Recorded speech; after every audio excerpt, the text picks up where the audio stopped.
The International Institute for Nanocomposites Manufacturing was founded almost exactly 10 years ago when the then chairman of WMG, Professor Lord Bhattacharya, was very keen to have a capability, a facility focused on the area of nanocomposites.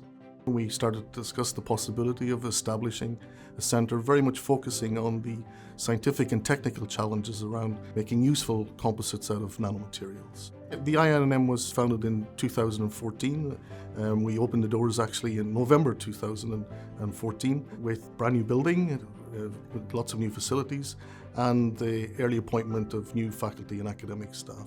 Our research mainly focuses on the developing functional polymers and sustainable manufacturing technologies. So we specialize in reactive processing, which means we introduce the new chemistry or dynamic chemistry and functional nanoparticles into polymer process. When I joined, it was a very dynamic environment, and I really enjoyed being with other experts. The training was really professional, and one of the most important things is that easily can access the facilities required for your research. What I like the most about IINM is the multicultural, diverse teams with different backgrounds. Working with people from various disciplines and expertise creates a collaborative working environment. We work both with academia and industry. We've got strong links with various universities across the UK. On the industrial side, we work with companies such as Baker Hughes, which are interested in the energy applications. We work with the National Composites Centre on the cryogenic applications of hydrogen for aerospace. We also develop links with the rubber industry, who is interested in developing new rubber materials for hydrogen economy.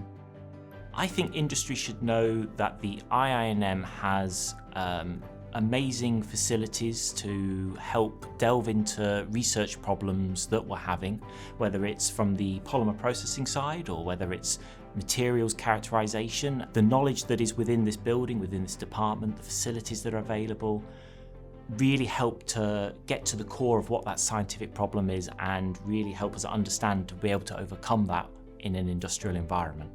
It's been really pleasing to see the evolution of the IINM over 10 years to where we are today.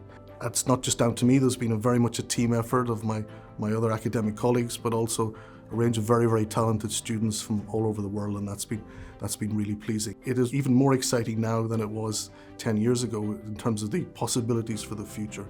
The investment which continues in nanomaterials and nanotechnology, the potential applications in space, in automotive, but I think addressing many of the areas around climate change, I think is really where there's a lot of opportunity.